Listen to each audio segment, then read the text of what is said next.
Donc, comme je vous ai dit, on va voir principalement deux méthodes. Les méthodes du coût moyen pondéré et les méthodes d'épuisement de l'eau.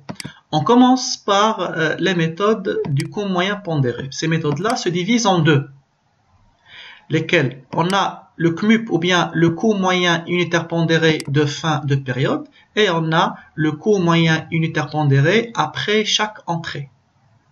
Et c'est ce CMUP-là qu'on avait vu dans le calcul des coûts. On commence par celui-là d'abord et après on passe à la suite.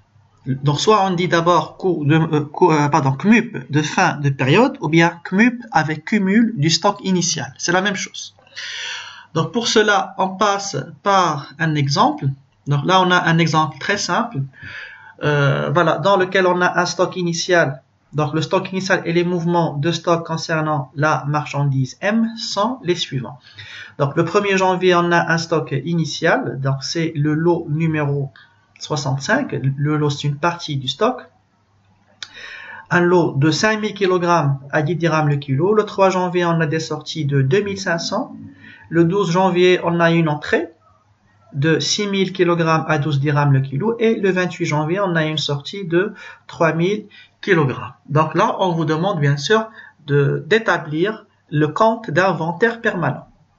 Ou bien le CIP. Donc le compte d'inventaire permanent. Soit on le fait de cette manière-là, ou bien en traçant ce tableau-là dans lequel on met les entrées, les sorties et le stock final.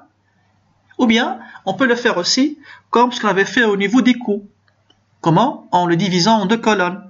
Dans la première colonne, on met stock initial et sortie, et dans l'autre, on met, dans la première colonne, on met le stock initial et les entrées, et dans l'autre côté, on met les sorties avec le stock final. Mais c'est la même chose. C'est la même chose. Donc, on va opter par cette méthode. Donc, on commence par quoi? On commence par le 1er janvier. Qu'est-ce qu'on a le 1er janvier? On a un stock initial. De combien? 5000 kg. 5000 kg à 10 dirhams. Ça va donner combien si on multiplie? Ça donne 50 000. Voilà. Donc ça, c'est notre stock initial.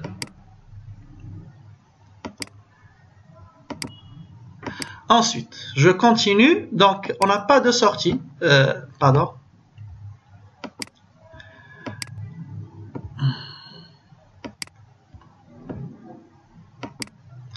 Donc, on n'a pas de sortie le 1er janvier, ce qui fait on va avoir la même chose dans le stock final. On garde les mêmes éléments. Le stock initial du 1er janvier sera identique au stock final du 1er janvier. Aucun changement. Pourquoi?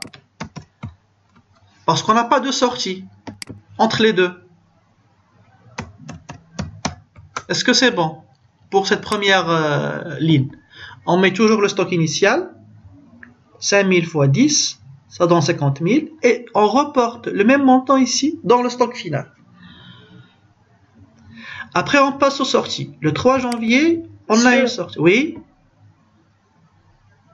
Le stock initial que nous faisons les entrées. Oui, on va le considérer comme une entrée. Et le 1er janvier, on n'a que ça. On n'a pas d'entrée. On n'a que le stock initial.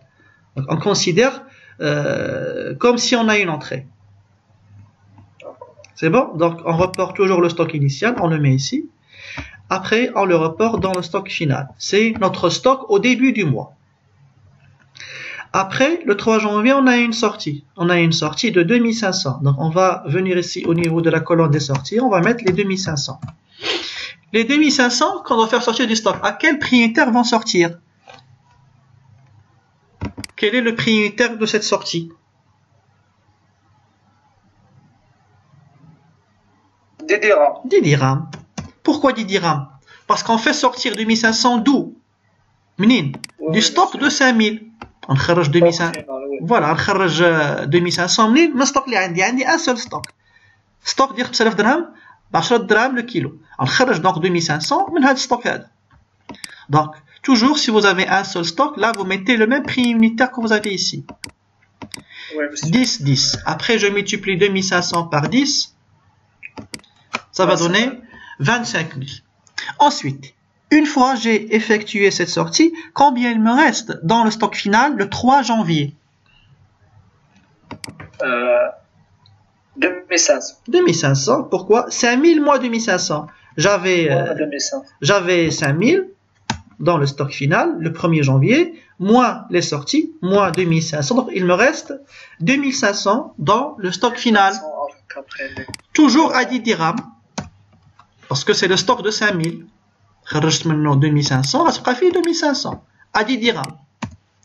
2500 fois 10, ça donne toujours combien? Ça donne 25 000. Voilà, c'est très simple.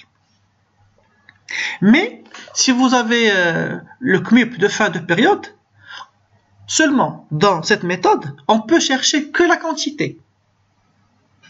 On peut négliger le prix unitaire et les montants. Pourquoi? Jusqu'à la fin de la période, ou bien jusqu'à la fin du mois, où il faut chercher le prix unitaire. Donc, comment on fait? On va chercher que les montants, que les quantités, pardon, et on va négliger les prix unitaires et les montants. Ensuite, le 12 janvier, qu'est-ce qu'on a le 12 janvier d'abord? On a une nouvelle entrée. De combien? Oui. 6000 kilos avec... 6000 kg à 12 dirhams le kilo, ça va donner combien si je multiplie 6000 par 12? Ça donne 72 000. Donc maintenant, je vais aller au niveau de mon stock final. Et combien j'aurai le 12 janvier après l'entrée de 6000 kg? J'avais 2500. Plus 6000, ça va donner combien? 8500 kg. Est-ce que vous suivez? Oui, monsieur. Voilà, j'avais 2500 plus 6000, ça donne 8500, voilà, au niveau de la quantité du stock final. C'est bon? Ensuite, on a une sortie. On a une sortie de combien le 28 janvier? 3000. 3000, voilà, je vais venir ici au niveau de la quantité, je mets 3000. Je mets 3000 ici. Et après cette sortie-là, combien il me reste dans le stock final? J'avais 8500 moins 3000. 5500. Voilà, 8500 moins 8500 moins 3000, il me reste 5500. Voilà, et à la fin, on fait la somme de quoi? Des entrées ou bien du stock initial et des entrées, comme ce qu'on faisait au niveau du CIP, stock initial plus entrée. Donc 5000 plus 6000, ça donne 11 000 au niveau des quantités. Et au niveau des valeurs, la somme des montants, 50 000 plus 72 000, ça donne 122 000. Et là, on va chercher le CMUP. Le CMUP en fin de période. CMUP, j'ai mis là 2 fois fin. CMUP de fin de période. Comment? En divisant les montants par la quantité. Donc 122 000 divisé par 11 000, ça nous donne un CMUP de combien? De 11,09. Voilà, 11,09. Et une fois on trouve ce CMUP, on le reporte directement dans le prix unitaire des sorties et dans le prix unitaire du stock final. Ensuite, on va chercher la quantité des sorties ou bien le total des sorties du mois. On a deux sorties, 2500 et 3000. Ça fait comme ça fait 5500 au niveau du stock final. À quel prix unitaire va sortir? À 11,09. Donc je multiplie 5500 par 11,09 pour avoir le montant des sorties, 61 000. Là, bien sûr, on prend tous les chiffres après la virgule pour avoir le montant exact. Et dans le stock final, combien il reste dans le stock final? Je reprends la dernière ligne du stock final. Combien il reste? Il reste 5500. Voilà, je reviens au stock final au 28 janvier ou bien à la fin du mois et je le reporte ici. On ne fait pas la somme ici. On ne fait jamais la somme dans le stock final, mais je reprends le stock qui reste. 5500.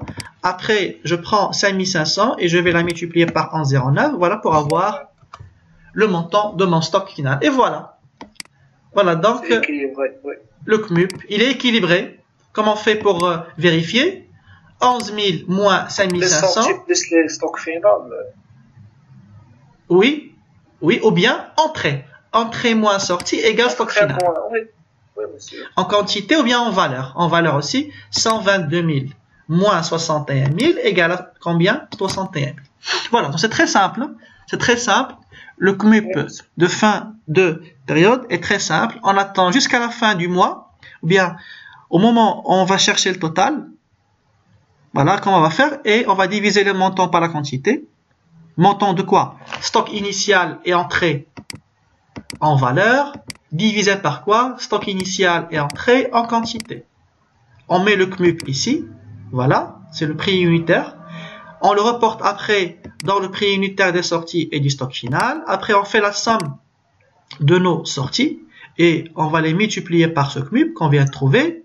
Et à la fin, on reprend la dernière ligne du stock final, on va la mettre ici. On ne fait jamais la somme, on a dit, du stock final, multiplié par ce CMUP pour avoir le montant de mon stock final à la fin du mois. Voilà donc le CMUP de fin